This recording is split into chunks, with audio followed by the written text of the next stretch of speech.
Hello everyone, আসসালামু আলাইকুম। Welcome to our channel. Apps lock অপশনসটি চালু করার পর বিভিন্ন কারণে আবার অ্যাপ লক অপশনটি ডিসেবল করার প্রয়োজন পড়ে। আজকে দেখাবো কিভাবে অ্যাপস লক অপশনসটি ডিঅ্যাক্টিভেট বা ডিসেবল করতে হয়। আপনি যদি আমাদের চ্যানেলে নতুন হয়ে থাকেন তাহলে অবশ্যই আমাদের চ্যানেলটি সাবস্ক্রাইব করবেন।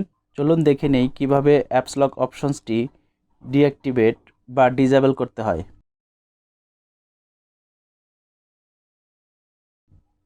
অ্যাপ লক অপশনসটি ডিসেবল করতে আপনার ফোনের যে অপশনস থেকে অ্যাপ লক অপশনসটি অ্যানাবল করেছিলেন সেই অপশনসে প্রবেশ করতে হবে।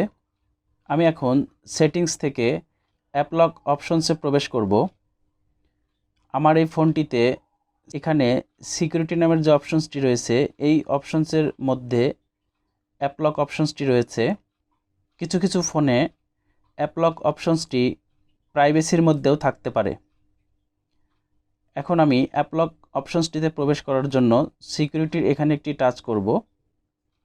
এরপর এখানে অ্যাপ লকে একটি টাচ করব। অ্যাপ লকে প্রবেশ করার পূর্বে এখানে ফিঙ্গারপ্রিন্ট অথবা পাসওয়ার্ড দিয়ে দিতে হবে। আমি এখানে পাসওয়ার্ডটি টাইপ করলাম।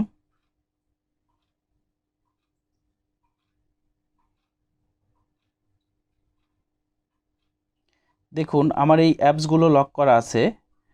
ইচ্ছে করলে এখান থেকে একটি একটি করে অ্যাপস আনলক করা যাবে, কিন্তু অ্যাপ লক অপশনসটি একেবারে ডিসেবল বা বন্ধ করার জন্য উপর দিকে ডান কোণার সেটিং আইকনে একটি টাচ করতে হবে। এরপর এখানে নিচের দিকে দেখুন ডিসেবল অ্যাপ লক নামের একটি অপশনস রয়েছে, এখানে একটি টাচ করতে হবে। এরপর এখানে ডিসেবল অ্যাপ লক নামের একটি কনফার্মেশন উইন্ডো আসবে। এখানে ডিসেবলে টাচ করলে আবারও আমাকে পাসওয়ার্ড টাইপ করতে হবে। আমি এখানে পাসওয়ার্ড টাইপ করে দিলাম। পাসওয়ার্ড টাইপ করার পরে অ্যাপ লক অপশনসটি পুরোপুরি ডিসেবল হয়ে গিয়েছে। দেখুন আমি যদি এখন অ্যাপ লক অপশনসটিতে প্রবেশ করি তাহলে অ্যানাবল অপশনসটি চলে এসেছে, কারণ পূর্বে করা অ্যাপ লক অপশনসটি ডিসেবল হয়ে গিয়েছে। আপনি যদি আমাদের চ্যানেলে নতুন হয়ে থাকেন তাহলে অবশ্যই আমাদের চ্যানেলটি সাবস্ক্রাইব করবেন। Thanks for watching.